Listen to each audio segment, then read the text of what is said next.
세상에 의미 없이 떠도는 풍문은 없다. 속 시원하고 화끈하게 풀어드리겠습니다. 조근적 밀착 토크. 풍문으로 들어쇼! 들어쇼! 반갑습니다. 안녕하세요.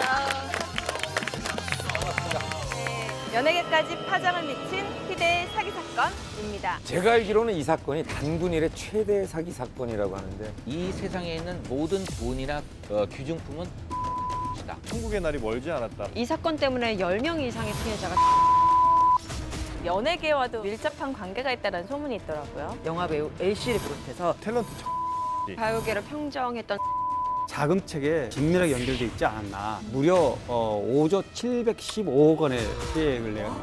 또 놀라운 점은 시뮬레이션을 하면서 다 계산을 해놨던 거죠. 정말 양심 없는 인간들이네. 야, 어떻게 하면 이렇게까지 속을 수가 있을까요? 성훈 씨, 네. 혹시 영화 마스터 보셨어요? 아, 보지 못했어요. 마스터. 아직 못 보셨어요? 네, 도깨비도 7회까지밖에 못 봤어요. 너무 바쁘셔서. 전 마스터를 김우빈 씨 초대로 VIP 시사회 갔습니다. 알겠습니다. 난 엄마랑 그래서 이병헌 씨, 강동원 씨 다 봤습니다. 아이고. 악수하고. 네, 속고 속이는 사기꾼들의 이야기로 엄청난 주목을 받고 있는 영화 마스터. 그런데 이 영화가 실제 사건을 모티브로 했다고 하더라고요. 실제로 일어났던 희대의 사기 사건들. 오늘은 연예계까지 파장을 몰고 왔던 사기 사건들에 대한 이야기를 해볼까 하는데요. 네, 그래서 준비한 오늘의 주제는 연예계까지 파장을 미친 희대의 사기 사건입니다. 빠밤. 엄청난 이슈를 일으켰던 마스터는 단시간에 관객 수 700만 명을 훌쩍 넘었다고 합니다. 대체 700만 흥행의 모티브가 된 사건이 어떤 겁니까? 힌트를 드리겠습니다. 바로 영화 속 이병헌 씨의 역할입니다. 교주 사기 다단계, 다단계 네. 금융사기. 피라미드. 네, 바로 극중 이병헌 씨가 연기한 그 인물이 실제 사건의 인물 조희팔이었기 때문입니다. 그래서 그 자음을 따서 이름을 지었다고 들었어요. 조희팔 대신에 이병헌 씨가 극중에서 연기한 역 이름이 진현필. 그래요. 이렇게 매력적인 이름이지만 사실 조희팔을 딴 거. 제가 알기로는 이 사건이 단군 이래 최대 사기 사건이라고 하는데 김유성 기자님 어떤 사건입니까? 네, 말씀하신 대로 단군 이래 최대의 사기 사건의 수장이라고 꼽히는 조희팔 씨. 일명 조희팔 사기 사건은 2004년부터 2008년까지 약 5년간 다단계 피라미드 회사를 차려서 그 투자자들의 돈을 가로챈 그 혐의를 받고 있는 사건입니다.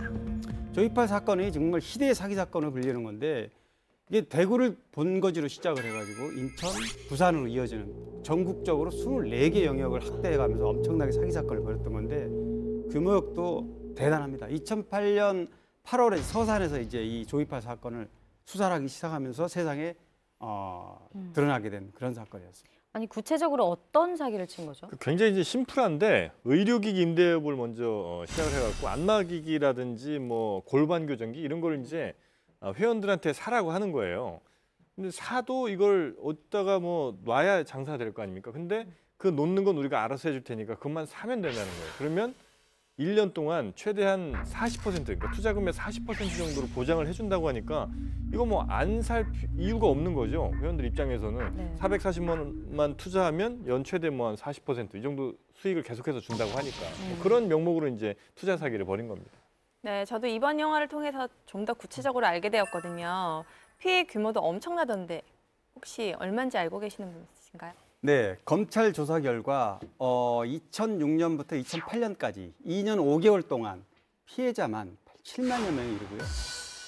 피해액도 굉장합니다. 5조 715억 원에 5조 715억 원에 달한다고 합니다. 아이고야. 그러니까 대충 따져봐도 440만 원짜리 갖고 장난을 쳤는데 피해액이 막 5조 이렇게 되면요 한 150만 개 해먹은 거거든요. 보면은.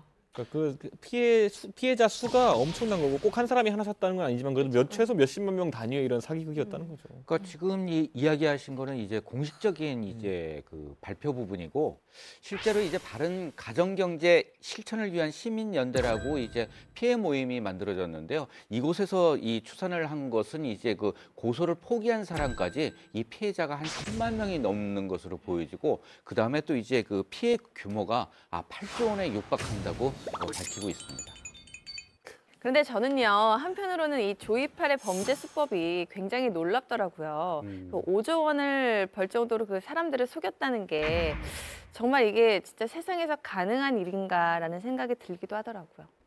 사실 뭐 아까 영화 얘기했지만 정말 사실 조이팔이라는 그 한 사람의 머리에서 이걸 했다기보다는 그 브레인, 그 영화에서는 김우빈 씨가 맡는 그 전산실장으로 등장하는데 이게 전산 시스템이 이제 동원이 됩니다. 그러니까 단순히 과거의 다단계처럼 물건을 하나 사서 이거를 뭐 얼마에 팔아서 이렇게 피라미드 형식으로 가는 게 아니고 시스템화 해가지고 그 투자자들에게 돈을 예를 들면 440만 원을 투자하면 8개월 동안 원금과 이자 합해서 581만 원을 준다. 근데 그 이율이 굉장히 높은 겁니다. 8개월 동안 사실. 그래서 그거를 매일 아침 휴대폰으로 이렇게 잔액이 얼마다. 그다음에 그게 의료기기에 남은 잔액, 당신한테 갈 돈이 얼마다. 이거를 매일 볼 수 있다는 거죠. 그러니까 그런 걸로 믿음과 신뢰를 줬기 때문에 이런 그 거대한 사기 사건을 벌일 수 있었다고 보는 거예요. 그래서 이제 그 실제로 믿음을 갖게 합니다. 그래서 이제 그 이 돈을 넣게 되면 실제적으로 수익금이 들어오게 돼요. 그래서 하지만 이제 다단계는 미끼일 뿐이고 이 회사의 수익을 이 재분배를 하면서 이제 투자를 하니까는 매달 이제 50만 원씩 들어오니까 그런 이제 그 이 투자 심리를 철저하게 이용을 했던 것이죠. 근데 요즘 같은 저금리 시대에 그렇게 수익금이 정확히 보장이 된다면 저라도 되게 혹할 거는 같아요.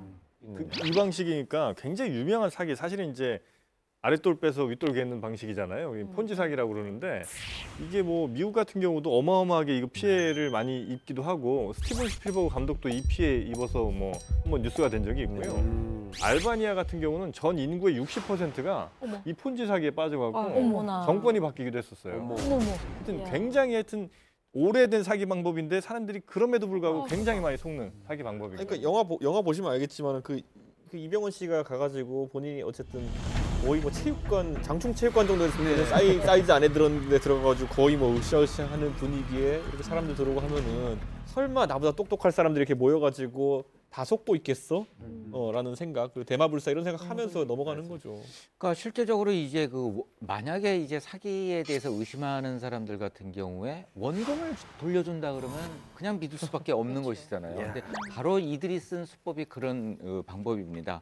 한데 이제 이익금이 이제 50만 원씩 나오게 되는데 그건 실제적으로 이제 이익에서 발생한 돈이 아니라 바로 이제 투자금에서 빼서 이제 주는 방식인데 이 그 투자자 입장에서는 1년 정도를 하게 되면은 자신이 투자한 금액의 한 반 정도가 이제 이익금으로 들어오는 거예요. 그러면 이익이 남다 보니까 한 구자를 이제 더 트게 되는 거죠. 그래서 대부분 이제 그 한 반 정도는 이익으로 받은 돈을 갖다가 재투자를 한다고 그럽니다.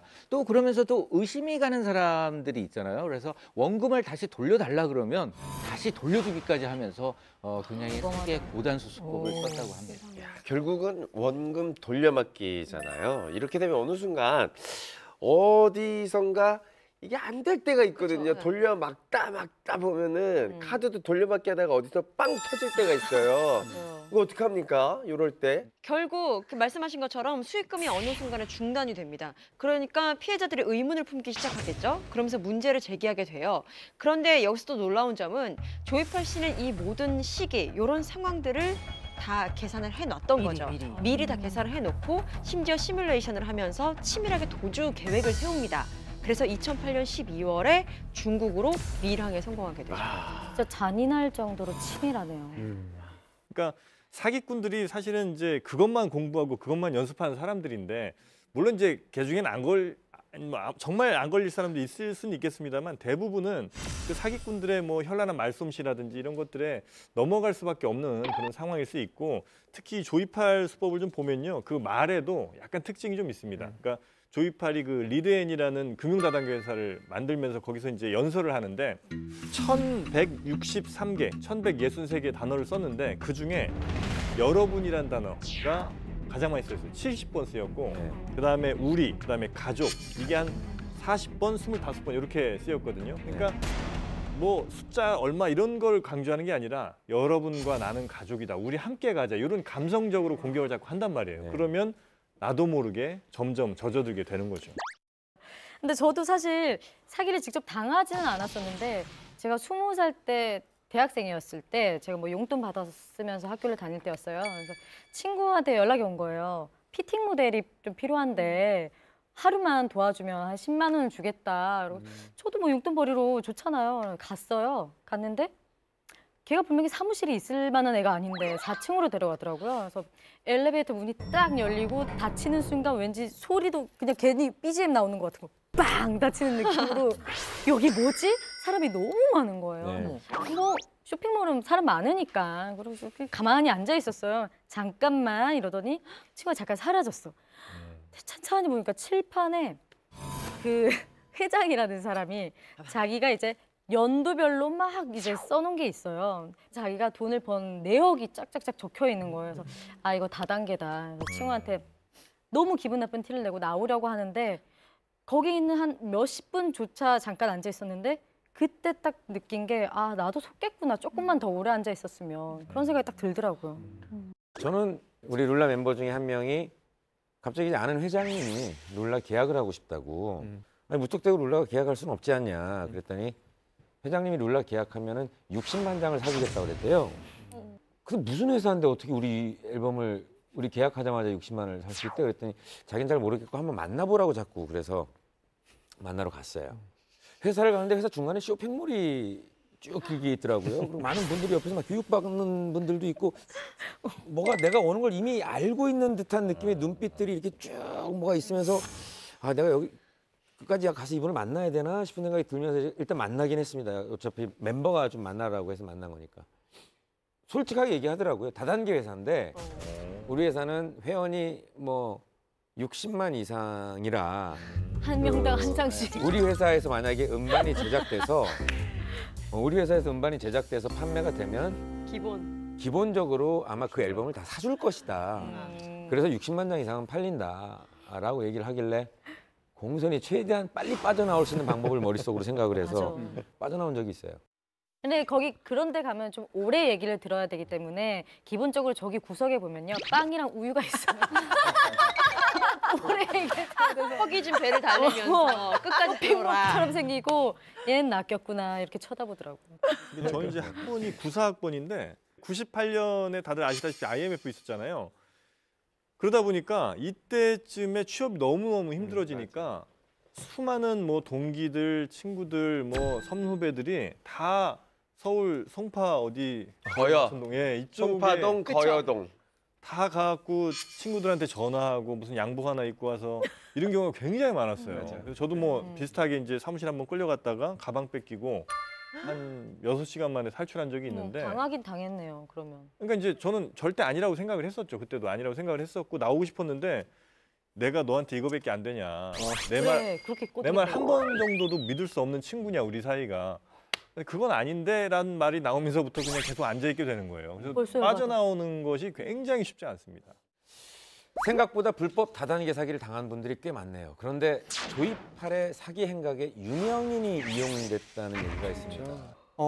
사실 불법 다단계 같은 이런 사기를 치는 이 사람들한테는 공신력이 없잖아요. 일단 믿게 만들어야 되는데 그러니까 어떤 신뢰를 회복하기 위해서 유명인들을 동원하는 거죠. 쉽게 말하면 이제 조이팔 씨가 사기를 쳤던 그 회사에 자회사 중에 티컴스라는 회사가 있었습니다. 굉장히 자회사가 많습니다. 근데 그 중에서 이 티컴스는 IT 사업을 하는 배달업체로 돼 있는데요. 여기에 당시 연예인들을 모델로 동원해가지고 홍보하게 하는 그런 역할도 좀 많이 시켰었습니다. 아니 그럼 그 모델이었던 연예인도 이게 사기라는 걸 알고 있었던 거예요? 아닌 경우가 많죠. 대부분. 잘 모르잖아요. 아시겠지만 네. 처음부터 이 불법 다단계라든가 이런 게 개입됐던 자신의 이미지가 깎이기 때문에 당연히 안 하는데 처음에 요청을 할 때는 전혀 다단계처럼 하지 않고 무슨 뭐 이벤트 이러이러한 사업에 중요한 건데 당신이 참여해주면 얼마를 주겠다든지 지분은 얼마 주겠다 이렇게 이제 유혹을 하죠. 그런데 막상 가보면 나중에 이용은 그런 걸로 이용되는 거죠. 그런데 이런 경우는 가끔 있지 않나요? 일반적으로 이제 모델 섭외로 이제 갔더니 이상한 어떤 다른 형태로 둔갑을 해서 당황을 하게 되는 경우가 일반적으로 연예인들이 좀 가끔 있는 일이 아닌가 싶은데 혹시. 저는 어느 날 그 아는 지인이 저희 남편을 이제 식사라도 함께 하자고 오랜만에 얼굴 보자고 그래서 가더라고요. 근데 갔다 왔는데 저한테 팜플렛을 하나 줘요. 이게 뭐냐고 그랬더니 지인이 이거 굉장히 좋은 거라고 하면서 3년 내에 뭐 새로운 뭐 통신만이 생기는데 뭐 어쩌고 막 설명을 했대요. 그래서 참 내가 딱 순간 보니까 너무 어이가 없는 거예요. 그래서 제가 이제 검색을 했더니 이 업체가 2005년인가 4년부터 했던 업체더라고요. 그래서 자기야 2005년부터 했는데 아직까지도 이러고 있는 거면 무슨 경우겠냐고. NO라고 이건 안 돼라고 했어요.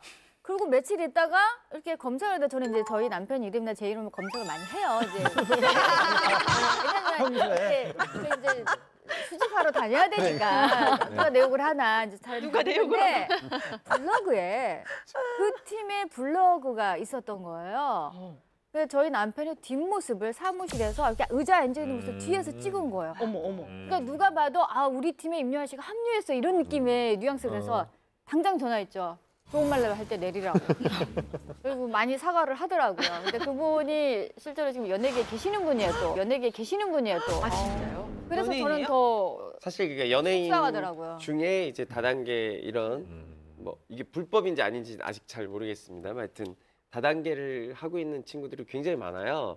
근데 이분들이 꼭 연락이 오랜만에 와서 사진을 찍거나 아니면 어디로 오라고 합니다. 그래서 어디 가서 누구 회장님 소개시켜 줄 테니까 커피 한 잔만 마시자고. 그럼 동료니까 이렇게 가서 인사만 드릴 때가 있어요. 그러면 그걸 또 사진을 찍잖아요. 네. 그럼 사진 찍으면 이게 어디서 쓰일지를 모르는 거예요. 보고 좀 이상하다. 죄송한데 저는 그냥 인사드린 것만요 하고 오면 나중에 제 지인들이 전화 올 때가 있어요. 오빠도 거기 혹시 하해? 사진 봤어? 뭐 이런 전화를 봐서 절대 아니다라고 다시 확인을 해야 되는 귀찮은 일들이 많이 수시로 발생합니다. 검색을 해야 돼요. 이런 이제 불법 다단계 회사 입장에서는 뭐 예를 들어 모델료를 준다고 하더라도 1억 더 주고 모델료 1억 주고 그다음에 이 사람으로 인해서 우리 불법 다단계 회사의 신뢰가 쌓이면 50억 100억 땡길 수 있는 거거든요. 그러니까 얼마든지 뭐 모델 섭외하는데 돈도 충분히 투자할 수도 있고 또 이런 큰 사업 아니더라도 왜 투자 설명회, 사업 설명회 이런 것도 되게 많이 하잖아요. 여기에도 이제 연예인 한 명 세워놓으면 그 온 사람들이 또 많이 신뢰를 갖다 보니까 그런 연예인들이 이미지를 이용하는 경우가 굉장히 많죠. 네, 이 사건의 피해자들을 보면요. 돈 많은 사람들보다 오히려 그 돈 없는 사람들이 그 돈을 모아서 투자를 해서 피해를 본 사람들이 굉장히 많다고 하더라고요. 맞아요. 참 안타까운 게 대부분의 피해자들을 보면은 뭐 금융에 대해서 잘 모르는 40대에서 한 60대 여성들이 많았다고 하고요. 그리고 이뿐만 아니고 뭐 퇴직금이라든지 암 치료비, 결혼 자금, 아파트 중도금을 사기당한 사람도 많고 심지어 대구 지하철 참사 때 딸을 먼저 보내고 이제 그걸로 받은 보상금을 또 투자했다가 이렇게 다 사기를 당했던 이런 사례도 있었습니다. 네, 이 사건 때문에 10명 이상의 피해자가 자살을 한 것으로 전해지는데요. 이거 비공식적으로는 더 많은 인명 피해가 있을 것으로 전해지고 있죠. 안타깝다. 정말 양심 없는 인간들이네요. 그렇게 수많은 사람의 인생을 송두리째 앗아간 조이팔. 중국으로 밀항한 후에 2011년 중국에서 사망했다는 소식이 들려오면서 많은 의혹을 남겼다고 하는데요.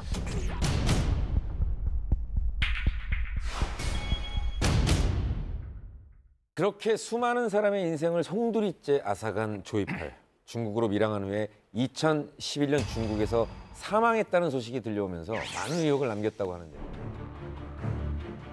바로 그 이 피해자들이 그렇게 찾고 찾아 헤매던 이 조이팔에 관한 사망 소식이 우리나라 경찰을 통해서 알려지게 됩니다. 그래서 이제 그 경찰은 공식 발표를 통해서 도피 중이던 조이팔이 급성 심근경색으로 사망을 했다 이런 발표를 하게 되는 겁니다. 그런데 이 조이팔이 자신의 죽음을 두고도 사기를 쳤다라는 소문이 또 돕니다. 아니 어떻게 또 죽음을 가지고 또 사기를 칩니까? 그게 사기죠. 유족들이 네. 조이팔의 사망과 관련해서 진짜 돌아가셨다라는 증거 자료를 이제 제시를 했는데 이게 더 의혹이 커지게 만드는 계기가 돼요. 유족들이 제시한 그 첫 번째 증거 자료가 바로 동영상이었습니다. 그 입관이라는 게 이제 그 유리통이었나요? 그 안에 저도 봤어요. 누워가지고 이렇게 네. 누워 그거 있는 있잖아요. 건데. 감시 모자 같은 거 쓰고 네. 누워갖고 이불 덮고 있는 거. 그게 뭐 아무리 중국식 뭐 장례 문화가 우리랑 다르다고 할지라 하더라도 저는 죽은 사람 인증 동영상이나 인증샷을 남기는 경우는 저는 또 처음 봤거든요. 그러니까 안 비디오였죠, 믿을까 봐. 영상. 그러니까 그래서 이건 뭐 마치 보여주기 위해서라고 찍어놓은 거 아니냐라는 생각을 하게 된 거죠. 그리고 약간 그 덮어 쓰고 있는 이불의 두께가 굉장히 두꺼웠어요. 그게 뭐냐면 이렇게 네, 숨쉬는데 안 보이게. 안 보이게 뭔가를 이렇게 하나 깔고 이불 덮은 것처럼. 그리고 뭐 관에도 보면 뭐 무슨 짐이 서렸다는 등 하여튼 여러 가지 의혹들이 굉장히 많았어요. 그리고 미세하게 표정이 좀 바뀐다든지. 누가 봐도 이거는 거의 국민 우롱 수준의 이런 동영상을 만들어 놓고 이거의 죽음의 동영상을 죽음을 입증하는 동영상이다 하니 도저히 이건 국민들로서는 뭐 납득이 안 되는 거죠. 그러면 그 의혹에 대해서 어떤 해명은 좀 있었나요? 그러니까 핵심적인 부분, 왜 동영상을 촬영을 했느냐, 이 부분에 대해서 이 유족들이 이제 해명을 하게 되는데요.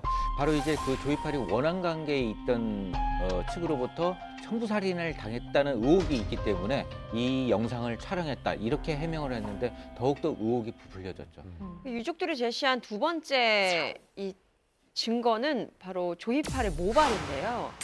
조이팔의 그 조카 유모 씨라는 분이 조이팔이 사망하기 직전에 모발을 이렇게 뽑아가지고 뭐 보관을 하고 있었다. 그래서 그게 증거 자료라면서 제시를 했는데 되게 웃기잖아요. 뭐 죽기 전에 갑자기 이걸 미리 뽑아놨다는 것도 웃기고 그러게. 그게 무슨 죽음이랑 관련이 있었나? 어제 머리 깎았나 보지. 일반적이진 않네요. 그렇죠. 삼촌이 뭔가- 죽었는데 머리카락을 뽑아서 조카가 보관을 하다가 제가 머리카락을 드리겠습니다라고 저희 하고 삼촌 것입니다. 드린다는 너무 게 치밀하다. 조금 이해가 이게 가지 이제 않는 DNA의 조이팔이 맞다는 걸 증명하는 굉장히 중요한 결정적 증거였거든요. 그래요. 그걸 제시하기 위해서 사전에 네. 준비를 했다고 봐야죠. 참 이상한 일인 거죠. 뭐 여러 가지 정말 믿기 어려운 일들이 많이 있는데 또 세 번째 또 의혹이 갈 만한 게 또 있습니다. 또 있어요? 왜냐하면 사망 진단서하고 화장 증명서라는 게 있는데 사망 진단서 같은 경우는 뭐 중국이나 우리나 그런 어떤 입증할 만한 근거가 돼야 되잖아요. 그래서 보통은 병원에서 사망 진단서를 떼주고 그다음에 이제 중국 현지 공안이 지인을 찍어서 이걸 입증을 하는 건데 이걸 확인해 본 결과 해당 병원에서 거기서 얘기했던 해당 병원에서 발급한 적이 없고 공안도 양식 자체가 좀 틀리다 그래요. 그러니까 뭔가 좀 의심이 가죠. 또 화장 증명서라는 것도 사망했다는 그 날짜 일주일 전 날짜가 거기 찍혀 있다는 거죠. 그거 참 의혹이 살만한. 아니 사기치는 애들 뭐 사기죠. 그런 거는 못 하겠어요. 연기자를 좀 제대로 섭외하지. 그러니까요. 이게 증거 하나하나가 정말 너무 허술한 게 발견이 되니까요. 정말 의문을 안 가질 수가 없네요. 이제 그것뿐만 아니라 2015년에 한 매체에서 이제 그 조이팔의 어떤 유골이 있다는 묘지를 갔는데 그 공원 명부에 조이팔이란 이름 자체가 없는 거예요. 그러니까 조이팔이 여기 묻혔다고 하는데 실제로 공원 명부에는 조이팔이란 이름이 없다는 거죠. 그리고 또 이 조이팔이 한때 측근이었던 제보자들은 이미 이 조이팔이 한국에 들어와서 어떤 뭐 조폭들의 비호를 받으면서 대구에 있다 이런 이제 제보를 또 하기도 했거든요. 그러니까 이 점도 충분히 우리가 의심해 볼 만한 그런 상황인 것 같고 또 2013년 말에 그 피해자들이 민사 소송까지 했는데 여기에도 보면 그 사망 신고조차 돼 있지 않거든요. 그러니까 여러 가지 것들이 도저히 우리가 사망했다고 믿을 만한 확실한 게 없다는 거예요. 그렇다면 조이팔의 사망 소식을 발표한 경찰에서는 어떤 대응을 했나요? 그 계속해서 이런 의혹들이 불거지니까 당시 이제 강신명 경찰총장이죠. 2015년 10월에 이제 경찰청장이 얘기를 합니다. 사망했다고 판단할 어떤 근거도 없다. 마치 이게 그러면은 기존에 사망 발표했죠, 경찰이. 처리하는 듯한 그 인상을 줬는데 2012년에 사망했다고 그랬잖아요. 그 이후로 3년 동안, 그러니까 2015년 10월까지 조이팔이 살아있다는 어떤 첩보도 확인된 게 없다. 그러니까 뭐 참 어디를 믿어야 될지 모르는 애매한 그 발언을 한 겁니다. 그때 그래서 이제 사망 사건 당시에 지금 국회의원 하시는 표창원 박사, 최 박사가 갔다 와가지고 이제 뭐 방송에서 표현을 했는데 죽은 다음 날도 골프장 갔다 온 사실이 있고 그리고 여기저기서 나랑 좀 너무했네. 그러니까 한 일주일 지나면 또 몰라. 조이팔을 봤다. 왜냐면 조이팔이 외모가 이제 뭐 멀리서 보면은 좀 이 뭐 깡마른 외모에 이거 뭐 예를 들어 머리숱이 좀 적고 이런 게 좀 특징적이기 때문에 보면 또 알아요. 멀리서 봐도. 그러니까 골프장에서 봤다는 얘기도 있고 하니까 엄청난 혼란이 있었는데 그때 제가 그 박사가 와가지고 이제 방송 출연할 때 같이 제가 방송하고 있었는데 본인이 진짜 아무리 생각해보면 자기도 범죄 이런 그 심리 이런 거를 한 지가 수십 년 됐지만은 이게 끼워 맞춰도 조이팔이 사망했다로 끼워 맞춰도 조각이 안 맞고 조이철이 안 사망했다로 끼워 맞춰도 안 맞고 그래가지고 본인이 헷갈린다는 거예요. 그래요? 그러니까 되게 우리를 보는 사람들은 우습게 본 거야. 아둔하게 본 거지. 이 정도 하면은 믿겠지. 글쎄 그 흔히들 중국에서는 돈만 있으면 위조 여권 뭐 신분증 이런 거 쉽게 만들 수 있다고 얘기하지 않습니까? 5조라는 큰 돈을 사기를 쳤으니 이런 장례식 가지고 또 대중을 피해자들 이렇게 속이려고 하는 사기는 너무 쉽게 지금 사기치려고 하는 모습 아닌가 그런 생각이 듭니다. 시계 때문에 이제 톱스타들이 사기 사건에 줄줄이 당하는 유럽 왕실에서만 판매됐던 것이다. 전 세계적으로 1%만 착용하는 고급 시계다. 유부녀 탤런트 오씨, 영화 배우 L씨를 비롯해서 30여 명이 이제 피해를 입었는데 비용만 1억 3천만 원이 미친 거 아니냐고. 대국민 사기극을 사실은 벌인 거예요. 네, 여러분의 얘기를 오늘 듣고 보니까 연예인들도 참 사기 사건에 많이 노출이 되어 있구나라는 생각이 들어요. 맞습니다. 아무래도 뭐 연예인들이 이름과 얼굴이 많이 이렇게 알려져 있다 보니까 사기 범죄에 쉽게 노출이 되고 표적이 되는 거죠. 아무래도 미래에 대한 불안감 때문에 사기에 더 쉽게 노출이 되는 것 같기도 합니다. 네, 그래서 이번에 준비한 풍문은요. 연예계를 흔든 희대의 사기 사건입니다. 빠밤. 사실 연예인 다수를 상대로 사기친 경우는 많지 않은 것 같습니다. 저도 들어본 적이 거의 없고요. 그런데 과거에 연예계를 휩쓴 희대의 사기 사건이 있었다고 합니다. 김대호 기자님. 네, 그 2006년도에 이제 이 사기 사건과 관련된 괴담이 있었는데요. 이 바로 이제 그 시계 연예계 괴담입니다. 일부 연예 관계자들 사이에서 스타들끼리 행운의 시계를 주고받으면 굉장히 좋다 이런 유행이 이제 번지기 시작을 한 거예요. 한데 이제 급기야 그 시계 때문에 이제 톱스타들이 이 사기 사건에 줄줄이 당하는 일이 벌어졌습니다. 오, 저는 처음 들어보는 건데. 저도 처음 들어보거든요. 줄줄이 사기를 당했다라면 상당히 많은 연예인들이 당했다는 건가요? 그렇죠. 이른바 이제 1억대 고급 시계 사기 사건인데요. 그 유명 연예인들 그다음에 또 부유층 인사들을 대상으로 해서 가짜 시계를 이제 유통을 시킨 것입니다. 그래서 총 30여 명이 이제 피해를 입었는데 금액으로는 이제 4억 7,500만 원 정도의 피해 금액이 발생했습니다. 첫 시작은 2006년 청담동에 있는 한 바에서 런칭쇼가 열립니다. 바로 빈센트 앤코라는 시계 브랜드의 런칭쇼였는데요. 이날 이 행사 비용만 1억 3천만 원이 들 정도로 굉장히 초호화의 파티였어요. CF 수준인데. 그렇죠. 사실 뭐 그 당시에 런칭쇼를 홍보하는 대행사가 있잖아요. 그 대행사에 A급 스타 리스트를 줍니다. 그래서 이 중에 한 명이라도 데리고 오면 몇백만 원의 윗돈을 주겠다. 뭐 이런 식으로 좀 계약을 하죠. 그래서 당시에 뭐 한류 스타로 각광받는 여배우 C씨, 그리고 유부녀 탤런트 O씨, 그리고 톱스타 영화배우 L씨를 비롯해서 굉장히 많은 패션 피플들이 와서 화제가 됐었죠. 도대체 어떤 거길래 이렇게 톱스타들이 런칭쇼에 되게 참석했나요? 정말 스타 마케팅인 겁니다. 그러니까 빈센트 앤 코라는 이 브랜드 시계를 이 시계가 영국의 엘리자베스 2세라든가 고 다이애나비 또 모나코의 그레이스 켈리 왕비 뭐 이런 전 세계적으로 1%만 착용하는 고급 시계다. 이렇게 이제 그리고 전통이 100년이나 됐다. 이렇게 이제 홍보를 하니까 굉장히 그럴듯하게 해서 아까 런칭쇼도 했다고 그랬지 않습니까? 그리고 또 고가 전략을 써서 어떤 시계는 1억 원대 호가하고 정말 패셔니스타로 소문나 있는 국내 톱스타들도 이걸 좀 무상으로 제공한다 일단. 이야. 그러니까 또 일부가 거기 또 현혹이 되는 그래서 뭐 그런 부작용으로 이어지는 단초가 되는 상황이 된 것 같아요. 근데 사실 그때 저도 제안을 이제 받았었어요. 근데 물론 탑스타는 아니지만 그런 거 있잖아요.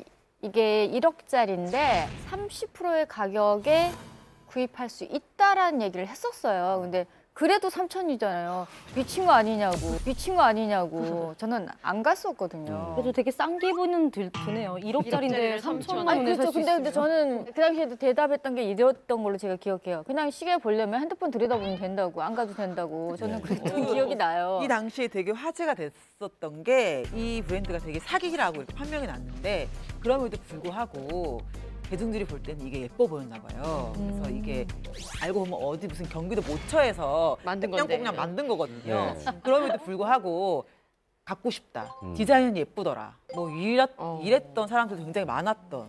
그래도 그 브랜드랑 진짜 비스무리하게는 만들었을 거 아니에요. 그러니까 갖고 싶겠죠.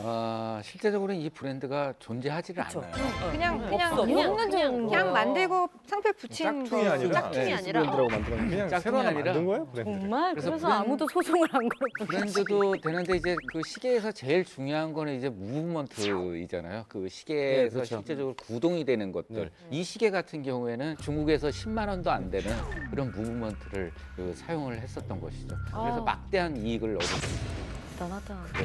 이 사기꾼들이 얼마나 또 치밀하게 했냐면 그 굉장히 명품 매장이 많은 걸로 유명한 그 백화점이 있죠, 강남에 있는 그 백화점에서 VVIP들만 초청을 해서 또 행사를 합니다. 그래서 특별전 같은 걸 열어갖고 정말 이 시계가 스위스에서 굉장히 유명한 시계인 것처럼 막 포장을 하는 거죠. 그리고 뭐 잡지 광고하고 뭐 여러 가지 광고 홍보 이벤트 같은 걸 좀 하면서 어떻게 보면 연예인들도 속았지만 그 광고를 접한 많은 사람들도 아 이게 진짜 대단한 시계인가 보다 하는 대국민 사기극을 사실은 벌인 거예요. 네. 사실 그 당시에 이 시계에 대한 뭐 기사나 이런 걸 보면 이 시계에 대해서 이렇게 설명하고 있어요. 제가 좀 읽어드릴게요. 이 시계는 머리카락을 살짝 귀 뒤로 넘기거나 명암을 건넬 때 키 돋보입니다. 자개 다이얼과 새끼 악어의 목 부분을 사용한 가죽 스트랩이 죽여줍니다. 2억 4천만 원짜리 이 시계를 찰 땐 이 말을 입에 달고 살아야 할 것 같습니다. 좀 조심해 주실래요? 좀 조심해 주실래요?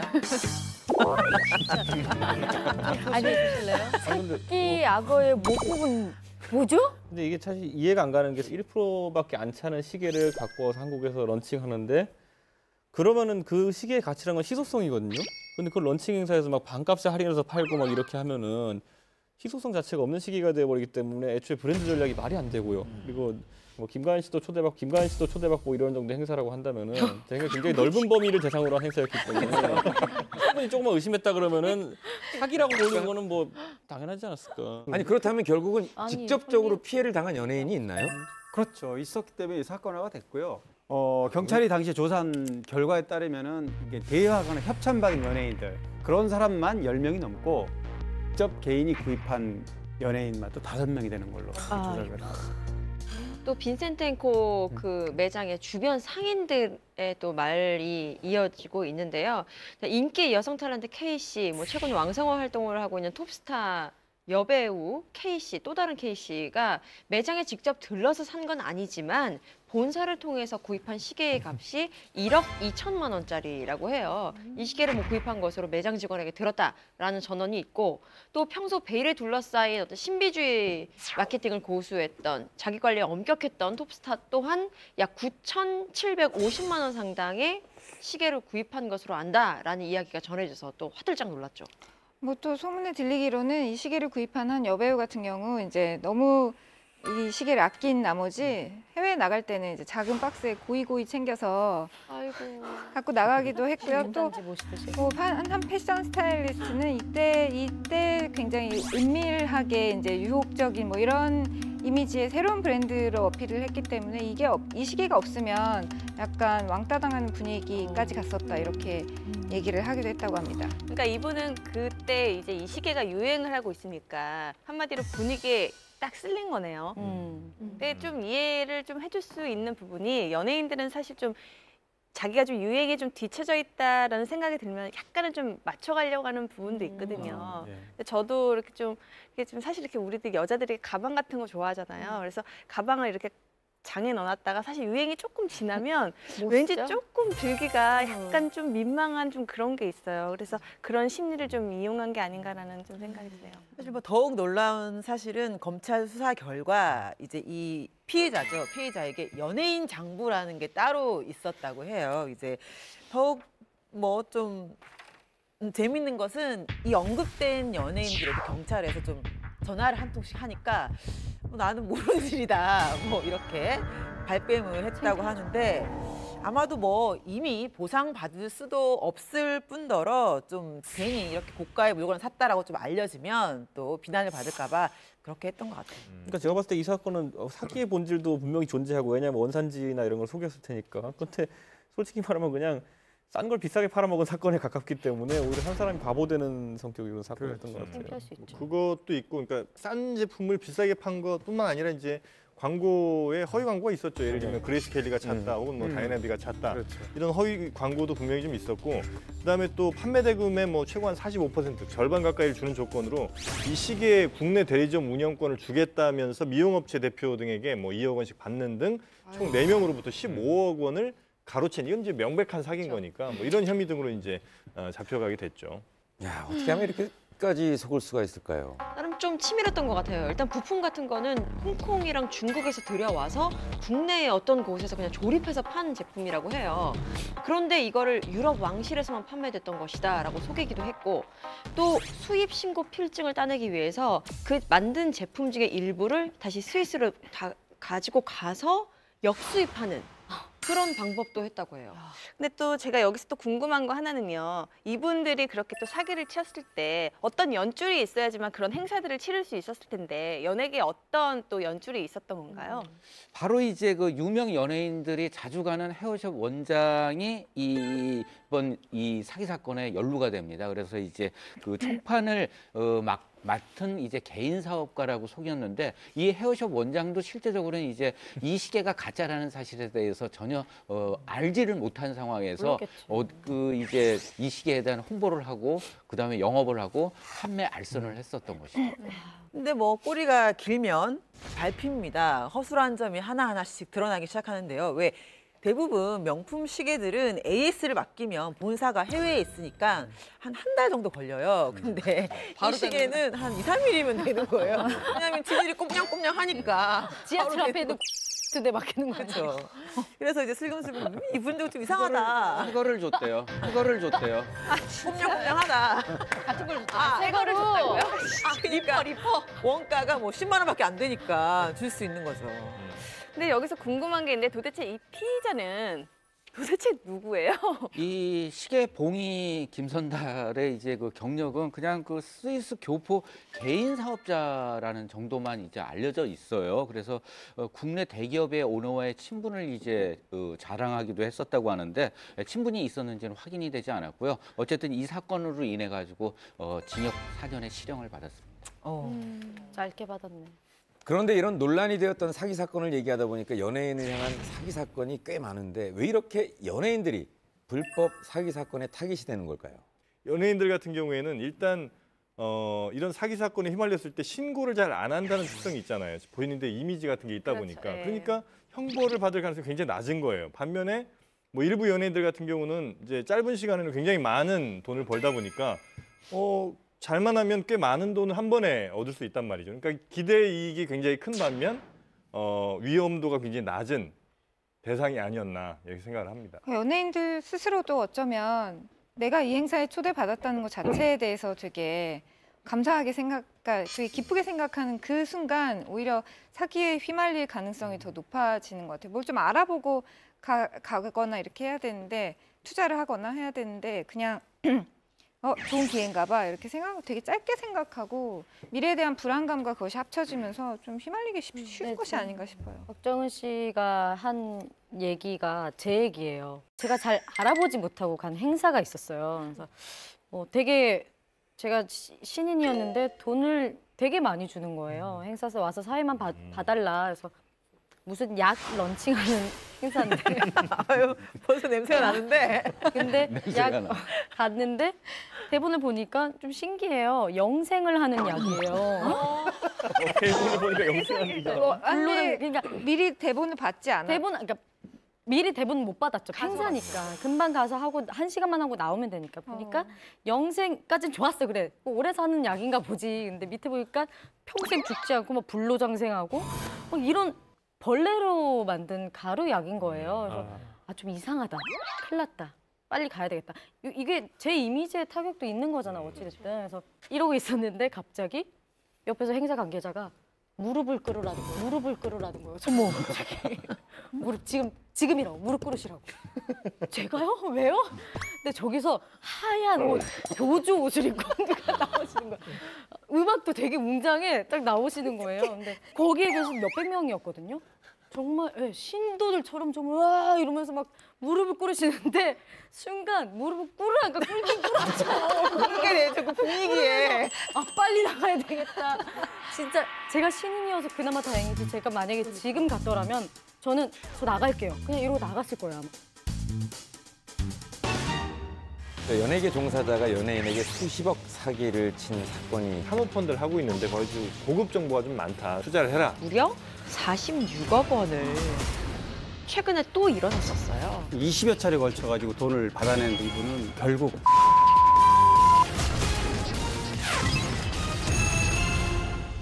그런데 사실 사기라고 하면 모르는 사람에게 당하기도 하지만 지인들에게도 참 많이 당한다는 소리를 하잖아요. 근데 이제 그 모르는 사람이면 그래도 내가 객관적인 판단을 좀 할 텐데 아는 사람이면 이 이성적인 판단보다 감성적인 어떤 뭐 반가움이라든지 정 이런 것들이 먼저 가기가 쉽기 때문에 아마 아는 사람한테 사기를 당했을 때가 좀 액수가 큰 경우가 많은 것 같아요. 그러니까 모르는 사람은 뭐 좀 소액인 경우가 많고 아는 사람이면 좀 액수가 커지는 것 같습니다. 네, 그래서 흔히들 이런 일들이 일어나면 아는 사람이 더 무섭다고들 하잖아요. 그래서 이번에 준비한 풍문은 억대 사기를 당한 스타들입니다. 빠밤.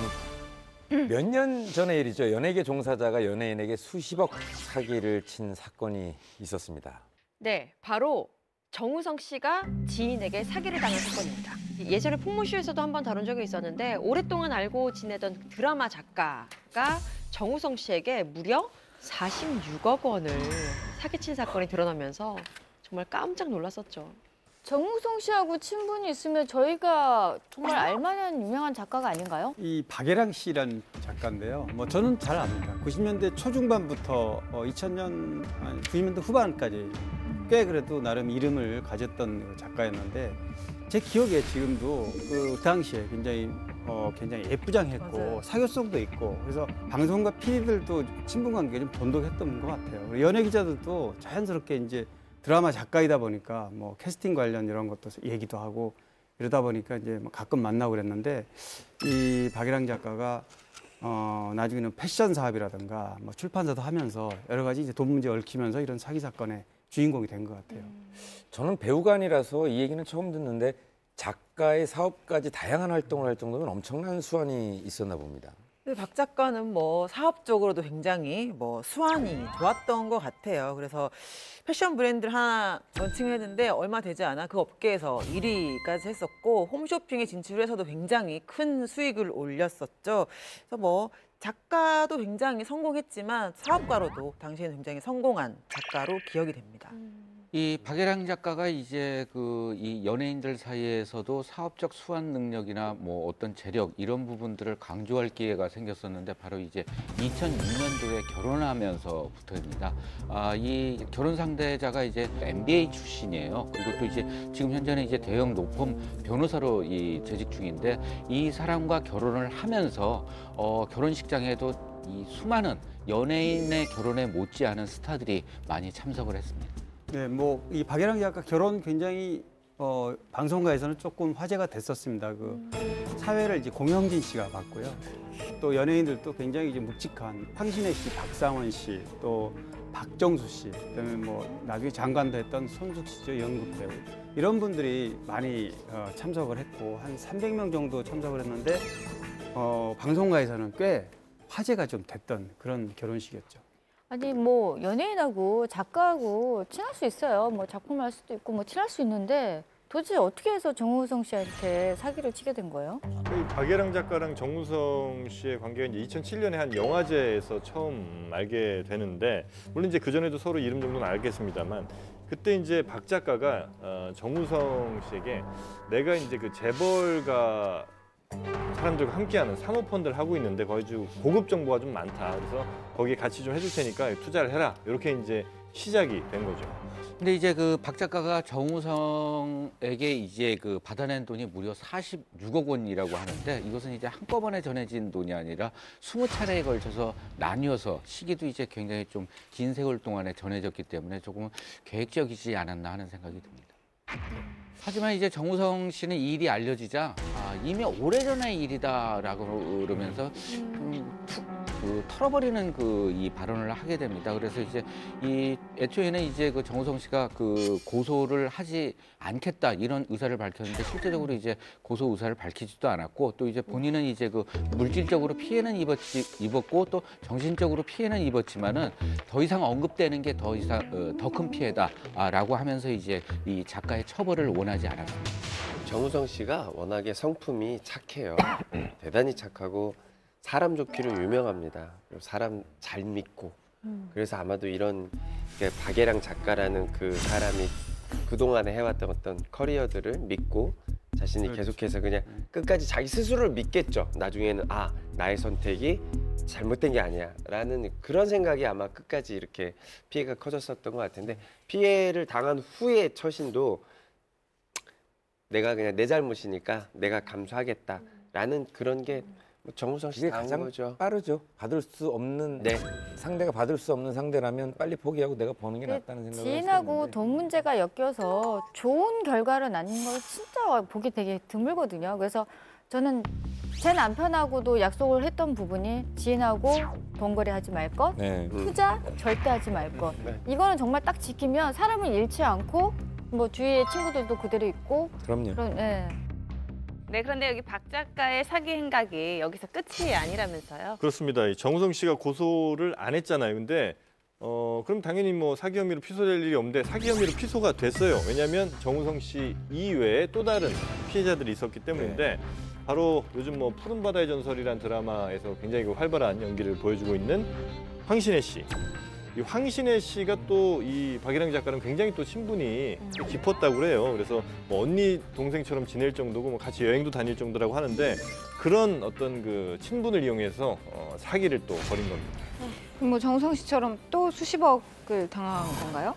황신혜 씨가 직접 돈을 사기당한 건 아닌데요. 지금 정영진 씨가 얘기했듯이 그 언니 동생하는 관계를 아는 분한테 사기를 친 겁니다. 그래서 황신혜 씨하고 속옷 브랜드 사업을 하고 있다 지금. 그래서 굉장히 사업이 잘 되고 있고, 이제 이런 얘기로 감언인설을 해서 그 투자자에게 51억 원을 투자를 받아서 한 달 안에 이자를 30% 주겠다.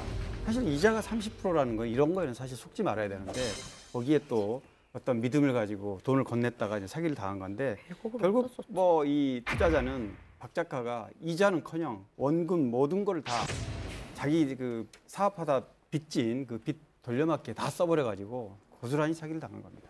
그럼 황신혜 씨 측은 어떻게 반응을 보였나요? 황신혜 씨 측은 일단 오랫동안 알고 지냈던 친자매 같은 사이이기 때문에 굉장히 큰 실망을 했고, 그래서 그 이후에는 그냥 기억에서 그 이름을 지웠다라고 더 이상 언급하는 걸 원치 않았었는데, 일단 그 투자를 명목으로 한 그 사모펀드는 결국 실체가 없다는 것이 7년 뒤에 밝혀졌고, 또 수익은커녕 원금조차 받지 못했던 이젠 다른 피해자들이 투자자들이죠. 박 작가를 고소하면서 검찰이 수사에 나서게 됐던 것입니다.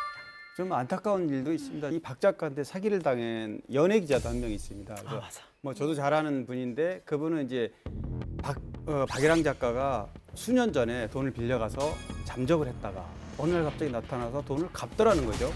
돈을 일부를 수천만 원을 갚아놓고서 아주 좋은 사업이 있다. 그래서 돈을 투자를 해라. 그래서 이제 집을 담보로 해서 5억 원을 뽑아서 건넸는데, 이 돈을 고스란히 사기를 당했고, 이것 때문에 스트레스를 받아가지고 이분은 결국 병석에 누워서 뭐 돌아오지 못했습니다. 와, 안타까운 일. 그런데 그때 당시 박예랑 작가의 사기 사건에 배우가 있다는 풍문이 나돌았다고요? 어떻게 된 건가요, 하은정 기자님? 네, 바로 재벌 회장 배우설인데요. 검찰에 따르면 당시에 이제 박 작가는 사모펀드를 내세워서 사기를 치고 또 동시에 기업과의 투자권이 좀 맞물려서 국내 중견기업 회장인 A 씨와 좀 연관이 있는 게 아닌가 이런 얘기가 좀 돌았고요. 때문에 피해자들 사이에서는 분명히 재벌 회장 배우설이 있다라는 얘기가 돌았었어요. 사기 사건에 재벌 회장이 배후에 있다. 이거는 그 배경이 뭘까요, 그게? 사실 뭐 이 시원하게 밝혀진 건 없는데 당시에 2009년에 이제 박예랑 작가가 그 A 회장을 고소를 했습니다. 당시에 사기 혐의로. 그렇기 때문에 이게 밝혀진 건데요. 구체적인 내용은 밝혀지지 않았고 그 배경은 뭐냐면 A 회장이 모 기업의 어떤 주식 관련 정보를 수집해서 알려주면 그 주식에 투자를 해서 그 수익금 일부를 돌려주겠다, 나눠주겠다, 분배하겠다 이렇게 얘기를 했는데 그 A 회장이 애초부터 그 수익금을 분배할 의사가 전혀 없었다. 그런 이유로 박예랑 작가 고소를 한 사건입니다. 이 박 작가가 재벌들이 참여하는 사모펀드를 내세웠던 것이거든요. 그리고 이제 일부 투자자들, 그러니까 뭐 실체가 있는 사업일 거라는 그런 또 이제 생각을 갖게 한 것이죠. 하지만 이제 이 회장 배우설은 풍문에만 그쳤던 것이고 사실이 아닌 것으로 판명이 났습니다. 그런데 이 박 작가의 사기 행각 최근에 또 일어났었어요. 지난해 11월 30일에 이제 억대 사기 혐의로 또 불구속 기소되는데요. 박 작가는 서울 모처에 도예 공방을 하는 피해자에게 주식 투자를 명목으로 해서 무려 19회에 걸쳐서 2억 3,400만 원을 받아 가로챈 혐의를 받았는데 그때 이렇게 말했대요. 투자를 해야 돈을 많이 불릴 수 있다. 대북 관련 주식, 싸이 관련 주식 절대로 손해보지 않는다. 투자해라 라고 피해자를 속였다고 하네요. 자, 결국은 모든 그 접근 방법이 한 차례가 아닌 수십 차례를 거쳐서 이제 돈을 받아내는 형식으로 이제 항상 접근을 하네요. 박 작가 지금 어떻게 된 상태인가요? 일단 뭐 재판에 넘어가게 됐고요. 그다음에 범죄 수익금이 5억 원 이상인 경우에는 당연히 이제 가중처벌이 되게 되고요. 또 5억에서 50억 사이면 3년 이상 실형을 받게 됩니다. 그리고 50억 이상일 때는 5년 이상 그리고 최대 무기징역까지도 형을 받을 수가 있거든요. 그래서 특히나 이게 이제 처음 벌어진 일이 아니기 때문에 아마도 이번 사기 사건과 관련해서 좀 무거운 처벌을 받지 않을까 이렇게 예상이 됩니다. 이번에 얘기를 나눠볼 분은요. 과거에 여성 솔로로 가요계를 평정했던 분이시죠. 네, 그렇습니다. 바로 가수 이은하 씨인데요. 이은하 씨 하면 요즘 세대들은 응답하라 1988 이 드라마를 통해서 많이 알 텐데 미소를 띄우며 나를 보낸 그 모습처럼 이 곡과 뭐 밤차, 봄빛 이런 곡을 통해서 지난 80년대 정말 원조 디바로서 활약을 했던 분이죠. 미소를 띄우며 나를 보낸 그 모습처럼. 아니 근데 이런 분이 네. 왜 사기 사건에 연루가 됐다는 말이 어떤 얘기인가요? 그러니까 예전에 과거에 많은 연예인들이 그 10억 갯돈 사기 사건에 연루된 그 사건입니다. 10억이요? 네, 당시에. 당시 그 여배우들 사이에서는 한마음회라는 친목회가 있었다고 해요. 그 당시에 뭐 내노라는 가수 뭐 혜은이 씨를 비롯해서 장미화, 정혜리, 남궁옥북 씨 등 뭐 일반 그 외에 또 일반 주부들도 한 20명에 참여했다고 합니다. 그런데 이 모임을 주축으로 이끌었던 한 가수가 돌연 잠적을 하게 되는 일이 벌어집니다. 아니 알만한 동료끼리 왜 그랬대요? 도대체 누가 그런 거예요? 네, 그 바로 이제 가수 정종숙 씨였는데요. 1978년도에 이제 MBC 10대 가수상을 받기도 했었습니다. 당시에 이제 이은하 씨, 그다음에 또 혜은이 씨, 그리고 또 이제 원로급인 이제 이미자 씨와 함께 상을 받았을 정도로 당시에는 굉장한 큰 인기를 모았던 인물이죠. 네, 굉장히 유명한 분이셨는데 사실 저는 잘 모르는 세대거든요. 네, 정종숙 씨에 대해서 아시는 분 있으면 좀 말씀 좀 해주세요. 난 그런 거 정혜롱장님? 정혜롱장님? 아니, 알아, 또 알아. 어떻게 알아? 맞아. 유일하게 아니 정종숙 씨는 뭐 70년대 후반에 달구지라는 노래 굉장히 유명했는데 뭐 덜거덕 이런 노래까지 가는 이런 노래인데 정종숙 씨 굉장히 그 차분한 분위기에 외모는 뭐 그렇게 튀는 외모는 아니지만 차분한 분위기로 노래를 불러서 굉장히 인기가 많았어요. 아니 근데 어떻게 얼굴 마주치고 저희가 계속 같이 일하는 동료인데 갯돈 사기를 칩니까? 이건 좀 이해가 안 가는데 동료 연예인 여러 명도 같은 개를 같이 들었다면서요. 이제 당시를 보면 그러니까 정종숙 씨가 자신의 운전기사한테 좀 며칠 쉬고 와라. 나 일 없고 하니까 좀 며칠 쉬고 와라라고 얘기를 했대요. 그래서 집, 차 하여튼 처분할 수 있는 건 모두 다 처분을 하고 이제 튀었다는 거죠. 심지어 그 운전기사가 이사하려고 준비했던 그 이사 자금까지도 빌려갖고 그러니까 싹싹 긁어서 갑자기 튀어버린 겁니다. 아니 너무 급하게 사라진 것 같은데 어떤 일이 있어서 그랬죠? 뭐 항상 갯돈을 가지고 뭐 아니면 사기 사건이 연루되는 경우에는 뭔가 어떤 경제적인 급작스럽게 변화가 생겼을 때가 많습니다. 근데 정종숙 씨도 그런 사업과 관련된 경제적인 문제 때문에 결국에는 그 동료들 정말 친했던 이은하 씨하고는 정말 아주 각별하게 친했던 언니 동생했던 사이였는데 그런 돈을 가지고 한꺼번에 어디론가 사라질 수밖에 없는 그런 상황입니다. 그러면 이은하 씨를 비롯해서 그 다른 연예인들이 당한 그 피해 금액은 얼마나 되는 건가요? 그 이은하 씨는 이제 당시에도 그 아버지의 빚을 갚는 와중이었어요. 그러면서 이제 그 자신의 이 연예계 활동으로 인한 수익뿐만 아니라 개를 그러니까 이제 정확한 명칭은 이제 세칭이 이제 낙찰계로 이제 불리는 것인데 이 형태로 해서 이제 좀 아버지의 빚을 갚으려고 노력을 했는데 그 갯돈 피해액만 한 1,200만 원 정도였다 합니다. 그래서 당시 상황에 대해서 이은하 씨는 굉장히 지옥 같은 시절을 보냈다고 하는데요. 심지어 이제 가수 장미아 씨 같은 경우에는 당시에 갯돈 사기로 인해 가지고 전 재산을 모두 날렸다고 밝히기도 했습니다. 정말 엄청난 충격이었겠네요. 그 당시에 피해를 봤던 연예인 중에 한 분이기도 하고 그 당시가 기억이 또렷하게 기억나시는 분이 탤런트 김형자 씨인데 이분이 방송에서 좀 구체적인 얘기를 했습니다. 뭐냐면 연예인들이 워낙 바쁘다 보니까 갯돈 붓기만 하고 순번이라는 게 있잖아요. 맞아. 근데 알고 보니까 이 정종숙 씨가 첫 번부터 마지막 번까지 다 가지고 들고 튀었더라. 그러니까 그 정도로 믿고 워낙 친하니까 그러고 있다가 어느 날 갑자기 그냥 이렇게 행방묘연해진 그런 사건이죠. 아니, 근데 이게 가능할 것 같아요. 지금이야 단체 톡방이어서 이번 달 순서는 누군지 막 이렇게 대화가 되지만 그 당시에는 직전화 아니고는 사실상 그렇죠. 만나지 않으면 되게 힘들지 않을까. 누군가 이번 달에 받았거려니 막 했었겠네요. 그리고 또 이제 낙찰계 특성상 그 먼저 받는 사람은 나중에 이제 그 이자를 더 내야 되는 것이고 맨 이제 아랫번호 같은 경우에는 그 동안에 이제 그 이 이자들이 쌓여가지고 큰 돈을 받기 때문에 이제 그 여윳돈이 있고 있는 사람들 같은 경우에 더 큰 돈을 벌기 위해서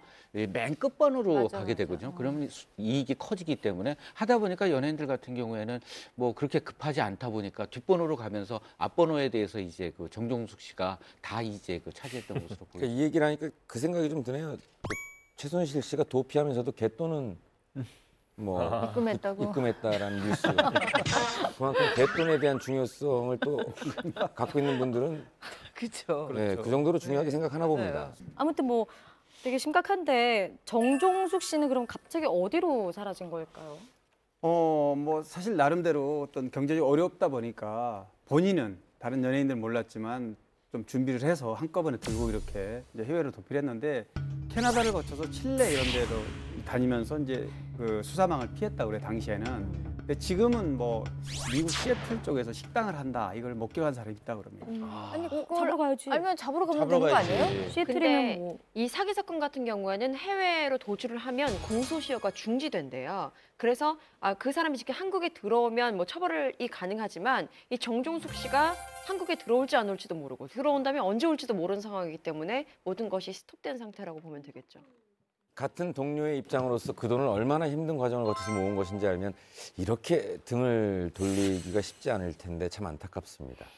네, 저도 참 안타까운데요. 그런데 이번에는 이은하 씨가 오히려 사기 혐의자로 피소된 사건이 있다면서요? 네, 2011년 12월에 있었는데 그러니까 이은하 씨가 그 사업자금 명목으로 4천만 원을 빌린 뒤에 갚지 않아서 사기 혐의로 이제 피소가 된 거거든요. 근데 이 고소장을 좀 보면 이은하 씨가 이제 자기 사업을 하겠다고 그러니까 임차 보증금 명목으로 4천만 원을 빌린 거예요. 그런데 이걸 빌려놓고는 갚지 않으니까 아무리 뭐 달라고 해도 안 준다 이제 이런 혐의로 고소를 해버린 거죠. 애초에 이은하 씨는 이 지인으로부터 새롭게 법인을 하나 설립을 하자라는 제안을 받고 3억 원 정도의 투자 제안을 이제 받았던 상황이라고 해요.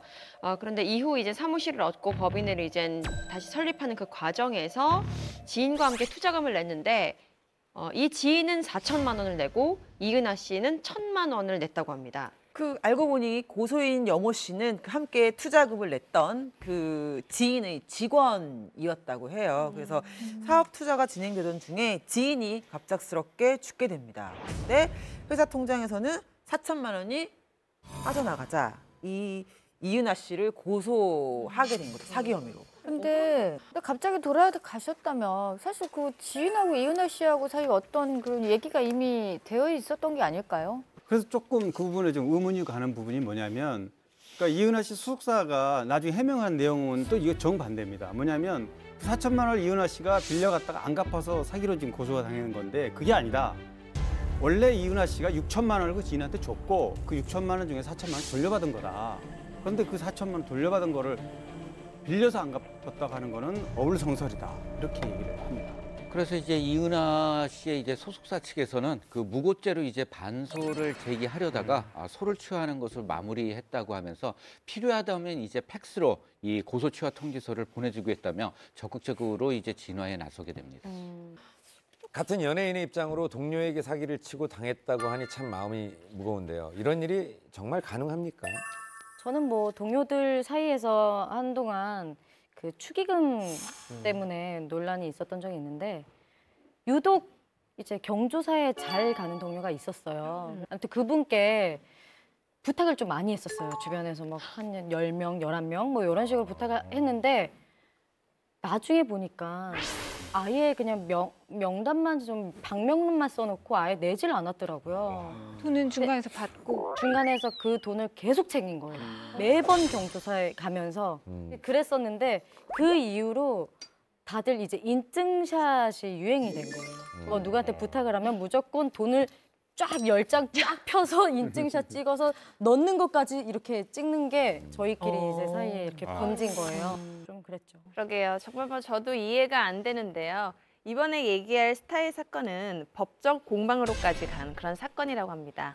네, 그렇습니다. 바로 대한민국 대표 디바라고 할 수 있는 인순이 씨 이야기인데요. 아이돌 그룹과 함께 무대에 서도 정말 그 폭발력이란 독보적인 그런 디바라고 볼 수 있죠. 그런데 이런 가수 인순이 씨가 오랜 지인인 가수 최성수 씨의 아내 박모 씨와의 돈 문제가 얽히면서 굉장히 진흙탕 싸움으로 번진 적이 있어요. 사실 원래 최성수 씨랑 인순이 씨는 굉장히 가요계 선후배로 절친으로 알려졌고요. 그러던 중 2005년도에 한 디자이너의 소개로 만나게 된대요. 이제 그러다가 서로 나이 차이가 5살 정도 되는데 굉장히 친하게 언니 동생, 친자매 이상으로 지냈다고 합니다. 이렇게 친자매 이상으로 가까워지다 보니 이제 돈 문제가 이렇게 얽히게 되고 그래서 또 이제 문제가 커진 거군요. 네, 그렇죠. 돈 거래도 정말 통장을 빌려줄 정도로 이렇게 정말 친하게 지냈던 그런 사이고요. 2011년 11월에 인순이 씨가, 그러니까 최성수 씨의 부인이죠, 박 씨에게 이제 사기 혐의로 고소를 하면서 이 사건이 세상에 알려지게 됩니다. 이 최성수 씨의 부인은 이제 이 시행사 대표로 굉장히 유명했습니다. 그래서 이제 그 흑석동 이제 명수대 가다 보면은 굉장히 비싼 이제 건물을 분양해가지고 성공적으로 이끌기도 했었는데 이 또 청담동에 있는 고급 빌라를 신축 사업 중이었다 그래요. 그래서 2005년부터 2007년도까지 이 총 9차례에 걸쳐서 이제 인순이 씨가 50억 원을 투자의 목적과 그 다음에 또 이제 빌려줬다고 하는데 이 수익금을 76억 원 정도 받아야 함에도 불구하고 원금과 이 수익금을 받지 못했다고 하면서 고소를 제기한 것이죠. 정말 친한 지인이라도 금액이 너무 커서 좀 놀라운데요. 최성수 씨 부인은 뭐 미국에서 원래 미국에서 이제 교포로 사업을 하던 분이에요. 그러다가 최성수 씨랑 만나서 이제 국제 데이트하다가 결혼을 한 케이스고요. 그래서 이 청담동에서 빌라를 이제 사업하다 이 사단이 났는데 사실은 원래 흑석동에서 똑같은 형태의 빌라를 지어가지고 그때는 대성공을 했습니다. 그런데 이 두 번째 사업을 청담동에서 같은 빌라를 지어서 하다가 문제가 발생된 겁니다. 이제 자금 수급이 안 되고 그래서 결국에는 친했던 인순이 씨한테 돈을 이제 부인이 빌리는 바람에 그 돈을 이제 갚느니 못 갚느니 뭐 어느 부분이 이제 뭐 세금 문제까지 연루되면서 사단이 났는데 그 이 고급 빌라에는 장동건 고소영 부부, 현빈 씨라던가 또 이민호 씨, 그 피겨왕 김연아 씨도 살았고 굉장히 좀 화제가 됐던 그런 빌라입니다. 그러니까 이렇게 올림픽대로 쭉 타고 가다 보면 옆에 있는 강쪽 말고 그 반대쪽에 이렇게 예, 높게 솟아 있는 그 빌라가 지하 2층에 이제 지상 10층이에요. 그리고 총 18세대밖에 없습니다. 굉장히 적은 세대 수죠.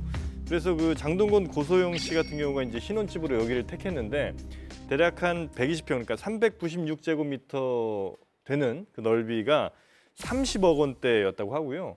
한눈에 한강도 보이고 또 날 좋은 날은 이제 북한산까지 쫙 보이다 보니까 굉장히 좋은 조망권을 자랑했던 그런 집입니다. 결국 뭐 인순이 씨도 그런 뭐 성공적인 케이스를 봤으니까 본인도 잘 되겠다는 그런 마음에 얼른 또 투자를 한 거죠.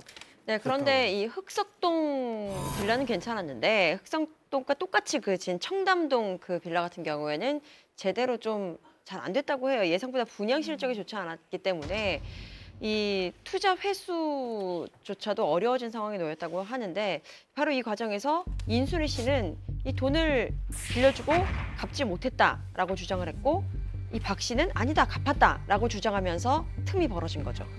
근데 진짜 돈 문제가 늘 그런 것 같아요. 누구는 나는 줬다, 그리고 나는 못 받았다, 뭐 이렇게 해서 항상 문제가 생기는데 도대체 어디에서 정확하게 문제가 생긴 건가요?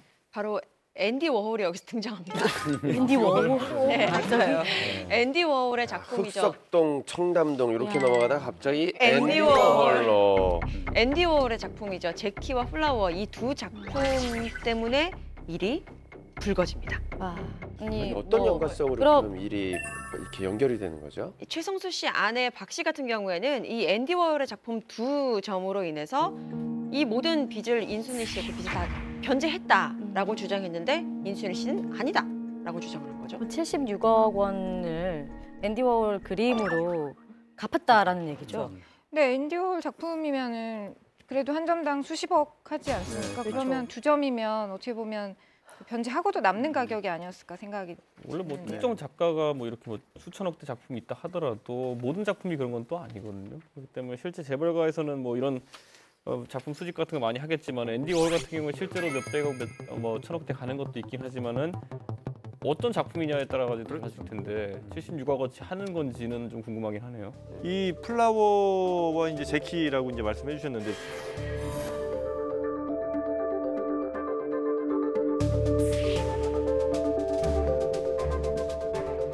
지금 박 씨가 그 인순이 씨에게 건넨 작품이 당시 거래가로 한 점은 31억 원, 그리고 나머지 하나는 한 20억 원. 그래서 한 51억 원 정도는 된다. 이렇게 지금 얘기가 나오고 있죠. 그러면은 51억이라고 해도 아직 못 받은 돈이 한 20억 정도가 있잖아요. 그러면 그 돈은 받았나요? 그것도 이제 5억 원을 현금으로 또 이제 나머지 20억 원은 이제 고급 빌라 이 분양 매매 대금으로 나눠 갖기로 하면서 이제 돈을 다 갚았다고 주장을 한 것이죠. 사실 돈을 벌기 위해서 투자를 한 것일 거고 만약 제가 그런 상황이라면 좀 상당히 당황스러울 것 같은데 그림을 받았습니다. 왜 하필 그림을 준 걸까요? 박 씨는 한 인터뷰를 통해서 그 경우에 대해서 밝혔는데요. 일단 평소에 인순이 씨가 그림에 대해 굉장히 관심이 많았기 때문에 인순이 씨가 원했던 것이 바로 그림이었다라고 일차적으로 주장을 한 것이고 또 50억 원을 갚아야 하는 상황은 틀림없다. 하지만 그림으로 받으면 수익을 남길 수 있고 또 소득 신고 어떤 하지 않은 상황에서는 현금을 못 숨길 수도 있고 딸에게 증여를 할 수도 있고 그때는 여러 부분을 따져봤을 때 그림으로 주는 것이 낫겠다 싶었다고 상황을 다시 회고를 했죠. 사실 최성수 씨 아내가 하는 말 들어보면 말이 아주 안 되는 건 아니에요. 근데 뭐 배려를 좀 해주는 입장에서 오히려 그림으로 그 변제해서 좀 편의를 보고 세제 혜택도 보려고 이랬던 것 같은데 왜 고소까지 가게 된 건지 그건 좀 궁금하네요. 사실 이런 이유로 이 초반에는 박 씨에게 굉장히 유리하게 흘러갑니다. 실제로 이게 대물 변제에 대한 서로의 합의가 이루어졌기에 2012년 박 씨는 무혐의 처분을 받게 되는데요. 하지만 5년 뒤에 상황이 역전됩니다. 2016년 박 씨는 징역 3년, 집행유예 4년을 선고받게 됩니다. 처음에 무혐의 판정을 받았는데 이후에 다시 형이 내려진 거라면 뭔가 좀 꼬여 있다라는 얘기인데 혹시라도 작품이 위작이냐 가짜냐 뭐 이런 겁니까? 어떻게 이게 스토리가 흘러나가는 거죠 지금? 바로 최성수 씨의 부인인 박 씨가 이 인순이 씨에게 대신 줬다 변제를 했다라는 그 그림을 담보로 18억 원을 대출받은 사실이 발견이 됩니다. 저는 진짜 그게 가능한 거예요? 이해가 안 가네요. 이게 박 씨에 대해서 무혐의 판정이 났었잖아요. 그러니까 인순이 씨는 이에 대해서 항고를 했고 재수사 결과 박 씨가 이 작품을 통해서 대출받았다는 사실이 뒤늦게 드러나게 된 거죠. 어쨌든 그 인순이 씨한테 그 그림을 준 거잖아요. 근데 그 인순이 씨는 그러면은 그 그림을 담보로 대출을 받은 거를 전혀 모르셨다는 얘기예요? 사실 담보로 대출한 것에 대해서는 인순이 씨가 동의를 했다고 그래요. 네, 그래야겠죠. 작품에 대한 권리도 박 씨한테 위임장을 써서 넘겼다고 그러고. 그런데 이제 인순이 씨 입장은 그 그림은 담보 형식일 뿐이고 실제로 돈을 받지 못했다 이렇게 주장하는 거고. 근데 박 씨는 또 그림을 3년이나 인순이 씨가 보유한 마당에 다시 돈으로 달라고 그러는 거는 억지다 이렇게 서로 상반된 주장을 했어요. 근데 위임장을 작성했다고 했잖아요. 네. 위임장을 보면 알 수 있는 거 아닌가요? 바로 이제 그 위임장에 대한 서로에 대한 해석이 틀린 것이죠. 이 박 씨 주장은 이제 인순이 씨에게 투자 원금은 물론이고 고수익까지 모두 이제 포함해 앤디 워홀의 미술작품 2점을 대물 변제하기로 하는 내용의 인증 약정서를 작성해서 상호 합의했다 이렇게 주장을 하고 있는 반면 인순이 씨 측에서는 이제 채무를 당장 상환할 수 없으니 그림이라도 가지고 있으라 했다. 그림을 담보로 받아둔 것이라고 주장하는 입장이 첨예하게 갈린 것입니다. 아니, 그러니까 저도 좀 이해가 안 가는 게 그 인순이 씨에게 이제 앤디 워홀의 그림을 줬고요. 그리고 이후에 그 앤디 워홀의 그 작품을 통해서 대출을 받고자 좀 인순이 씨에게 동의를 좀 구한 거 아닙니까? 그래서 그 그림을 담보로 이제 대출을 받았고, 그러면 이제 인순이 씨는 그 대출에 대한 부분을 그 최성수 씨 아내가 동의해서 대출 받은 걸 갚으면 사실은 서로 아무 문제가 없는 건데 그걸 갚지 못한 거네요. 그래서 항고를 통해서 그게 이제 좀 어떤 그 대물 변제에 대한 문제가 있어서 처벌을 받은 건가요? 이 재판부에서도 그런 점 때문에 굉장히 이제 판결이 손쉽지 않았던 것으로 보입니다. 이제 판결문에서 그림 2점을 통해서 이제 대물 변제로 차용금 변제가 이루어져서 피해 금액이 없다라고 이야기를 해요. 하지만 이제 차용 시기인 2005년부터 2007년도까지는 이 박 씨가 이 인순이 씨에게 차용금을 갚을 능력이 없어 보인다.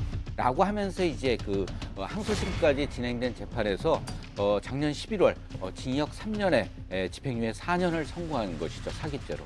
그럼 여기에서 또 그 박 씨의 남편 최성수 씨도 입장이 굉장히 난감했을 것 같아요. 그렇죠. 난감할 수밖에 없습니다. 왜냐하면 이 사건이 굉장히 이슈화가 많이 됐고 또 가요계에서 인순이 씨하고 최성수 씨가 모르는 사이가 아니고 또 친했단 말이죠. 아내와 만나기 이전부터 거의 이제 그런 관계였는데 아내와 벌어진 일이라고 해서 최성수 씨가 나 몰라라 사실 하긴 어려운 상황입니다. 그런데 뭐 저도 당시 사건 났을 때 최성수 씨 인터뷰를 따기 위해서 백방으로 이렇게 접촉을 했는데 본인이 어떤 얘기를 하고 싶어 하지 않아서 뭐 실제로 인터뷰 기사는 나가지 않았었는데 어떤 방송에서 간단하게 인터뷰를 한 걸 보니까 최성수 씨가 일단은 나는 몰랐던 일이다. 모르기 때문에 할 말이 없다. 이런 입장을 취한 걸로 그냥 상황을 얘기를 하고 말았습니다. 네. 언니 동생 하면서 잘 따르고 믿었던 사이에서 사건이 너무 크게 번지는 것 같아서 굉장히 마음이 무겁습니다. 부디 두 사람 간의 갈등의 골이 풀릴 수 있도록 원만하게 사건이 해결되기를 바랍니다. 오늘 풍문쇼에서는 연예계까지 파장을 미친 희대의 사기 사건이라는 주제로 함께 이야기해봤습니다. 네, 오늘 저희가 준비한 풍문은 여기까지입니다. 다음 시간엔 더 쇼킹하고 뜨거운 풍문으로 찾아오겠습니다. 감사합니다. 감사합니다.